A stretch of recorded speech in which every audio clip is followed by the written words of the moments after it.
یہ مسئلہ لکھا ہوا ہے کہ محمد ہاشم المدنی صاحب جو کہ روضہ رسول صلی اللہ علیہ وسلم کے کنجی بردار ہیں، وہ جب پاکستان آئے تو انہوں نے کہا کہ ڈاکٹر طاہر القادری کو حضور صلی اللہ علیہ وسلم نے سلام بھیجا ہے اور وہ حضور کی اجازت سے پاکستان آئے ہیں۔ پوچھنا یہ ہے کہ رسول اللہ صلی اللہ علیہ وسلم کیا کسی گمراہ شخص کو سلام بھیج سکتے ہیں، اور اس بات کے حوالے سے طاہر القادری کے بارے میں کیا خیال رکھا جائے؟ سب سے پہلے تو میں ڈاکٹر طاہر القادری کے بارے میں بتانا چاہتا ہوں کہ یہ شخص ابتداء میں صحیح العقیدہ سنی اور فقہی مسائل کے اندر حنفیت کے اوپر یہ شخص قائم تھا، لیکن جو یہ آگے بڑھتا گیا اور لوگوں نے اس کی تقریروں پر اس کو داد دی، تقریر کے اندر اس کا خاص ملکہ ہے، تقریر کے اوپر داد دی اور اس کی جماعت جو ہے وہ بڑھتی گئی، تو آہستہ آہستہ اس نے خود کو امام اعظم ابو حنیفہ رحمۃ اللہ تعالی علیہ کے بالمقابل ایک مجتہد بنا لیا۔ اور اس بات کا اظہار اس موقع پر ہوا کہ جب ایک مذاکرہ ہوا تھا جامعہ نعیمیہ لاہور میں عورت کی دیت کے مسئلے پر، تو جس وقت اس مذاکرے کے اندر طاہر القادری کا چونکہ موقف تھا کہ عورت کی دیت جو ہے، یعنی جب عورت کو کوئی قتل کر دے تو اس کا کوئی تاوان مالک اس کے جو وارث ہیں وہ تاوان اس کے معاف کرنا چاہیں تو تاوان کتنا ہوگا، تو فقہائے اسلام کا اتفاق ہے کہ یہ تاوان جو ہے یہ مرد کے تاوان سے آدھا ہوگا۔ تو کسی شخص نے ڈاکٹر طاہر القادری کے سامنے امام اعظم ابو حنیفہ رحمۃ اللہ علیہ اور پوری حنفی جو مذہب کے اکابر محدثین، مفسرین، فقہا اور ائمہ دین ہیں، ان سب کے حوالے سے یہ کہا کہ ان سب کا مذہب جو ہے وہ یہ ہے کہ عورت کی دیت مرد کی دیت سے نصف ہے، اس سے آدھی ہے۔ تو طاہر القادری نے جواب دیا کہ آپ ان لوگوں کا حوالہ امام ابو حنیفہ اور ان کے جو پیروکار ہیں، ہاں جی، ان میں بڑے بڑے ائمہ دین ہیں، بڑے بڑے اولیاء کرام ہیں، بڑے بڑے فقہاء ہیں، عظیم سے عظیم تر درجے کے، تو ان کا نام لے کر کہنے لگا کہ یہ سارے تو میرے مد مقابل ہیں، آپ ان کا حوالہ میرے سامنے کس طرح دے سکتے ہیں؟ تو یہ اس کی بہت بڑی گمراہی تھی، پہلے کہ عورت کی دیت کو جو ہے وہ مرد کی دیت کے برابر قرار دینا اور اجماع امت کی مخالفت کرنا، اور اس سے مقصود کا یہ تھا کہ جدت زدہ ماڈرن جو سیکولر قسم کا طبقہ ہے پاکستان کے اندر اور انڈیا کے اندر یا دوسری ملکوں میں، ان سے شاباش لینا مقصود تھا۔ تو اجماع امت کو اس نے پھاڑا، تو اجماع امت کا پھاڑنے والا جو ہے وہ فاسق ہے، کم از کم وہ فاسق ہے۔ امام ابن حجر عسقلانی رحمۃ اللہ تعالی علیہ کی تحریر اور ہمارے اکابر کی تحریروں کے مطابق، اسی طرح جس وقت خمینی مر گیا، اور خمینی کون تھا؟ یہ شیعہ اثنا عشری تھا، اور شیعہ اثنا عشری کے عقائد جو ہیں وہ ان کی اپنی کتابوں سے ظاہر و باہر ہیں۔ ان کے ملا باقر مجلسی نے لکھا ہے، اور اسی طرح ان کے کافی کلینی کے اندر بھی موجود ہے، کتاب الروضہ کے اندر، اور اسی طرح تفسیر قمی کے اندر بھی موجود ہے، اور دیگر ان کے مذہب کی مستند اور بنیادی کتابوں کے اندر یہ موجود ہے کہ جس وقت رسول اللہ صلی اللہ علیہ وسلم کی وفات ہوئی تو آپ کی وفات کے بعد صرف 3 آدمی مسلمان بچے، باقی سارے کے سارے جو ہیں وہ کافر ہو گئے، مرتد ہو گئے، الیاذ باللہ ثم الیاذ باللہ۔ رسول اللہ صلی اللہ علیہ وسلم کے صحابہ کرام کو ون ٹو آل سوا 3 افراد کے جو شخص کافر اور مرتد کہتا ہے، تو ایسا شخص خود اس بات کا مستحق ہے کہ وہ خود کافر ہے۔ اسی طرح شیعہ اثنا عشری کا عقیدہ، جیسے کہ ملا باقر مجلسی نے بھی حق الیقین کے اندر لکھا اور دیگر ان کے اکابر علماء نے بھی لکھا ہے، عقیدہ ان کا یہ ہے کہ 12 امام جو ہیں یہ اللہ تعالیٰ کے سارے نبیوں سے افضل ہیں سوا محمد الرسول اللہ صلی اللہ علیہ وسلم کے، کہ محمد الرسول اللہ صلی اللہ علیہ وسلم سے یہ افضل نہیں، ہاں یہ محمد الرسول اللہ صلی اللہ علیہ وسلم کے برابر ہیں اور حضور کے مثل ہیں، اور حضور میں اور ان کے فضیلتوں میں اور حضور کی فضیلت میں کوئی فرق نہیں ہے۔ تو یہ آپ جانتے ہیں کہ ہمارے اکابر نے اور پوری ملت اسلامیہ کا اتفاق اس بات پر ہے کہ جو غیر پیغمبر کو پیغمبر کے برابر قرار دے یا پیغمبر سے افضل قرار دے وہ کافر ہے، دائرہ اسلام سے خارج ہے۔ تو اس اعتبار سے اگر ایک پیغمبر پر افضل قرار دیا، 12 اشخاص کو، 12 اماموں کو ایک پیغمبر پر افضل قرار دیا، تو یہ 12 کفر ہوئے، اور جب 1,24,000 یا کم و بیش جتنے بھی اللہ تعالیٰ کے نبی ہیں ان سب کی تعداد، ان سب کا جب یہ جو ہے افضلیت کا انکار کیا اور ان سب کو حضرت علی مرتضیٰ اور 12 اماموں سے کمتر کہا، تو پھر ان سب کی مجموعی تعداد کو 12 سے ضرب دے لو، اور جتنی تعداد آئے گی اتنے عدد کفر جو ہیں ان کے اس ایک عقیدے کے اندر بنتے ہیں۔ پھر نبی کریم صلی اللہ تعالیٰ علیہ وسلم کی مثال اور آپ کے برابر قرار دینے میں یہ 12 کفر بنتے ہیں، 12 شخصوں کو حضور کے برابر قرار دیا، لہذا یہ 12 کفر بنتے ہیں۔ اس کے علاوہ کفریات جو ہے شیعہ مذہب کی کتابوں کے اندر حشرات الارض کی طرح بھرے پڑے ہوئے ہیں۔ شیعہ حضرات کی کتابوں میں یہ لکھا ہوا ہے، ان کی تفسیر عیاشی میری لائبریری کے اندر موجود ہے، اس میں یہ لکھا ہوا ہے کہ قرآن کریم کے اندر لفظ الہ 2-3 مقامات پر لفظ الہ سمجھتے ہیں نا آپ، الہ اللہ تعالیٰ کے لیے ہے، الہ برحق، تو الہ کا لفظ جہاں آیا ہے تو وہاں الہ کے لفظ کی انہوں نے تفسیر کی ہے 12 اماموں کے ساتھ، 12 اماموں کے ساتھ، کہ یہاں اللہ پاک نے الہ کا لفظ بول کر تو مراد 12 اماموں کو لیا ہے۔ الیاذ باللہ ثم الیاذ باللہ، جو لوگ 12 اماموں کو الہ قرار دیتے ہیں تو وہ کم از کم 12 مرتبہ مشرک ہوئے، 12 مرتبہ وہ مشرک ہوئے۔ پھر اسی طرح یہ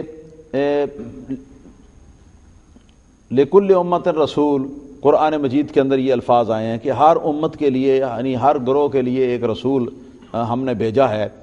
تو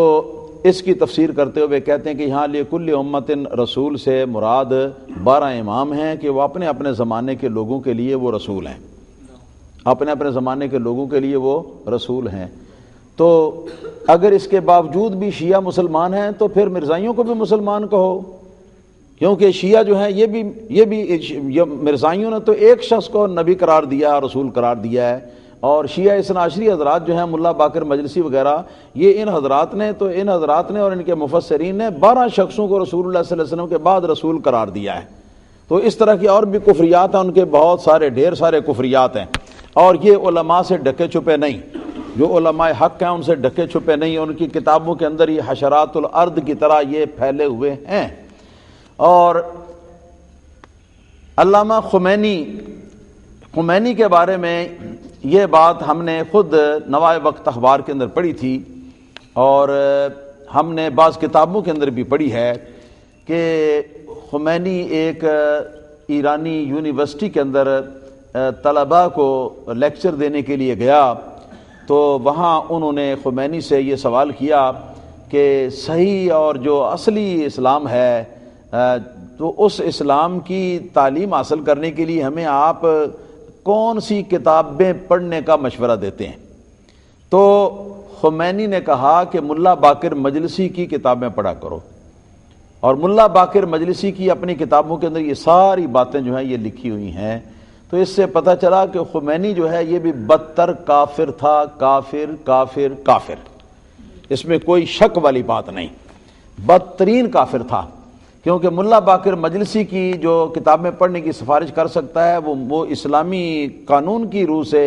اور کتاب و سنت کی روح سے وہ بندہ مسلمان کہلانے کا حقدار نہیں۔ یہ ہے خرافات ان کے شیعہ اثنا عشریوں کے، کفری خرافات، جن کی وجہ سے خلافت راشدہ کے زمانے سے لے کر دور حاضر کے تمام علماء اسلام نے بالاجماع ان رافضیوں کو، ان اثنا عشریوں کو کافر و مشرک اور دائرہ اسلام سے خارج قرار دیا ہے۔ جس وقت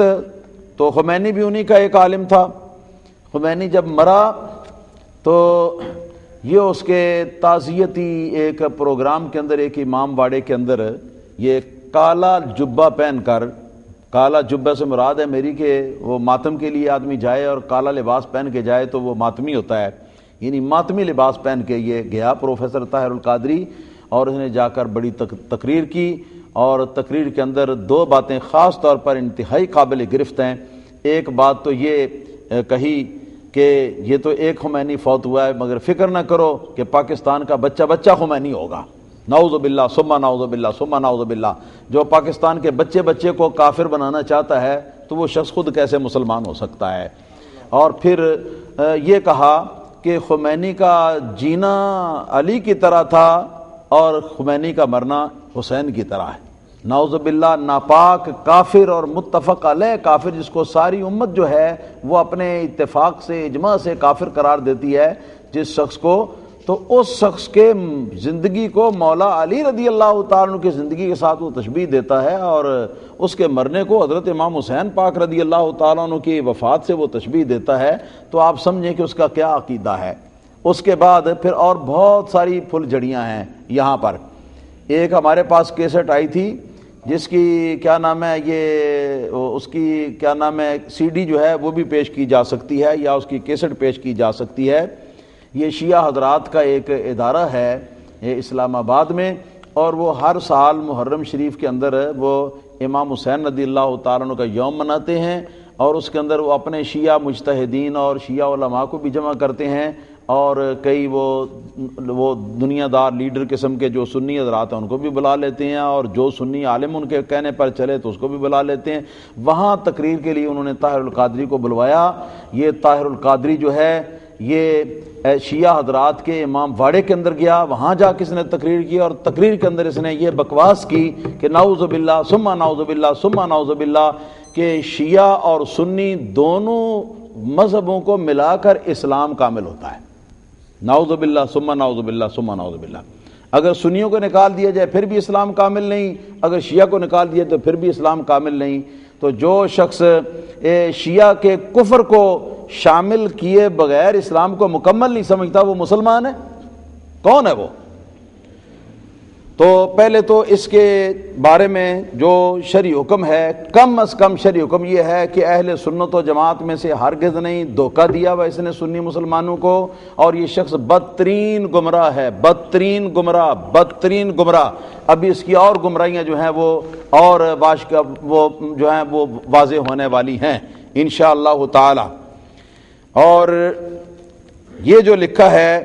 کہ محمد ہاشم مدنی نے، جو کہ روضہ رسول صلی اللہ علیہ وسلم کے کنجی بردار ہیں، وہ جب پاکستان آئے تو انہوں نے کہا کہ ڈاکٹر طاہر القادری کو حضور نے سلام بھیجا۔ سب سے پہلی بات تو میں یہ سمجھتا ہوں کہ جتنے کلید بردار وہاں پر اور جتنے وہاں خدام ہیں، تو وہ خدام جو ہیں یہ سعودی حکومت نے تسلی کر کے ان کو مقرر کیا ہوا ہے کہ ان کے وہ عقیدے کے لحاظ سے اور اپنی سیاست کے لحاظ سے وہ سعودی حکومت کے وفادار ہیں، دوسروں کو نہیں اس کے اندر داخل کیا۔ تو یہ طاہر القادری کا عقیدت مند کہاں سے وہاں سے پیدا ہو گیا۔ دوسرے نمبر پر یہ بات ہے کہ اسی طرح ایک شخص نے لکھا تھا،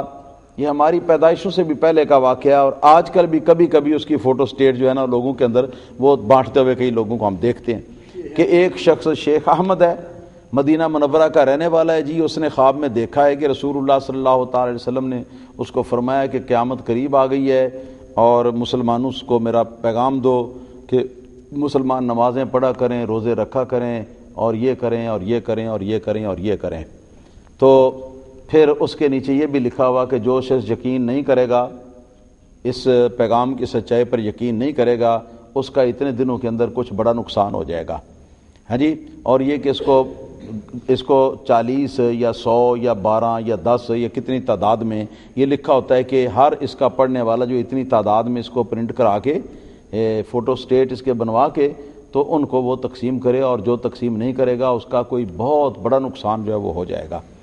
تو اس کے بارے میں ہم پڑھتے چلے آ رہے ہیں۔ فتاوی رضویہ کے اندر میں نے پڑھا تھا سب سے پرانی بات اس کے بارے میں، کہ وہاں ان کے سامنے بھی اعلیٰ حضرت بریلوی رحمۃ اللہ علیہ کے سامنے بھی یہ سوال آیا ہے، اور آپ نے اس سوال کا جواب دیا ہے، اور سوال کے جواب میں آپ نے فرمایا ہے کہ بالکل جھوٹ ہے، من گھڑت ہے، اور یہ کہ اس کے اندر جو باتیں آگے لکھی ہوئی ہیں وہ باتیں جو کہ شرطیں جو لکھی ہوئی ہیں یہ ساری شرطیں ہی بتاتی ہیں کہ جھوٹ ہے، یہ من گھڑت ہے کہ رسول اللہ صلی اللہ تعالیٰ علیہ وسلم کا خواب میں یا بیداری میں کسی بھی مسلمان کو ملنا یا کسی غیر مسلم کو بھی ملنا یہ تو ممکنات میں سے ہے، لیکن ہر ممکن چیز جو ہے وہ ضرور نہیں کہ وہ واقع بھی ہو سکتا ہے کہ بولنے والا جھوٹ بول رہا ہو، اور یہ بھی ہو سکتا ہے کہ اس نے بولا ہی نہ ہو، کسی دوسرے نے منسوب کر دیا ہو۔ تو اب یہ جو شخص جس کی یہ بات کر رہے ہیں، ہم سمجھتے ہیں کہ اتنے کفری عقیدے جو طاہر القادری کے منہ سے نکلے، اور اس کے بدترین بد مذہب ہونے کے باوجود اگر اس قسم کے الفاظ کسی نے کہے ہیں تو ہم سمجھتے ہیں کہ وہ جھوٹ بولتا ہے، نبی کریم صلی اللہ علیہ وسلم پر بہتان باندھتا ہے، اور ہمیں یہی سمجھنا چاہیے کہ نبی کریم صلی اللہ علیہ وسلم اپنے صحابہ کرام کو کافر کہنے والوں کو کس طرح مسلمان قرار دیتے ہیں دے سکتے ہیں، اور اپنے صحابہ کو کافر قرار دینے والے جو ہیں ان کی زندگی کو علی سے اور ان کی موت کو حضرت امام حسین کی وفات سے تشبیہ دینے والے جو گمراہ ہیں ان کو کیسے سلام بھیج سکتے ہیں؟ تو یہی وجہ ہے کہ خواب کے اندر اگر کسی کو کوئی مسئلہ نظر آیا ہے تو فقہائے اسلام یا متکلمین اسلام جو ہیں وہ اس کو کوئی اہمیت نہیں دیتے، اس لیے کہ خواب کا واقعہ جو ہے یہ محض ایک ظن ہے۔ ہاں اگر شریعت کے موافق ہے تو اس کے اندر کچھ تھوڑا بہت اس سے روشنی جو ہے وہ لی جا سکتی ہے، اور اگر شریعت کے خلاف ہے تو وہ بالکل جھوٹ کا پلندہ ہے، اور چونکہ یہ شرع شریف کے خلاف ہے لہذا یہ جھوٹ کا پلندہ ہے۔ اس قسم کے کئی اور بھی اس نے من گھڑت یہ مکاشفے جو ہیں وہ بعض ایسے لوگوں کے جو کہ لوگوں کے اندر اپنے آپ کو جھوٹا ولی بنا کر شائع مشہور کرتے رہے ہیں، ان لوگوں کے کچھ کلمات بھی اس شخص نے مشہور کیے ہوئے ہیں، اور وہ بھی لوگوں کو دکھاتے ہیں پڑھا کر، یا وہ بھی لوگوں کو جو ہے نا وہ شو کرتے ہیں۔ تو ان کا بھی یہی حکم ہے کہ چونکہ یہ ایک واضح طور پر ایک گمراہ آدمی ہے اور کئی مرتبہ کفری کلمات اپنے منہ سے نکال چکا ہے، اور کم از کم حد یہ ہے یہ کہ سخت ترین گمراہ ہے، ایسے سخت ترین گمراہ کے حق میں اس طرح کی بات کرنا جو ہے یہ رسول اللہ صلی اللہ تعالی علیہ وسلم کا فرمان نہیں ہو سکتا، کیونکہ شریعت سرکار کی ہے، اور سرکار نے جو شریعت ہمیں دی ہے تو اس کے خلاف سرکار کیسے کر سکتے ہیں اور کیسے فرما سکتے ہیں؟ ہمیں کسی اور بات کی تلقین فرمائیں اور وہ اس کے مخالف کی کسی اور کی تعریف کرتے رہیں، نعوذ باللہ ثم نعوذ باللہ۔ تو یہ سب من گھڑت ہے، اس کے اندر کوئی حقیقت اور کوئی اصلیت اور کوئی سچائی نہیں۔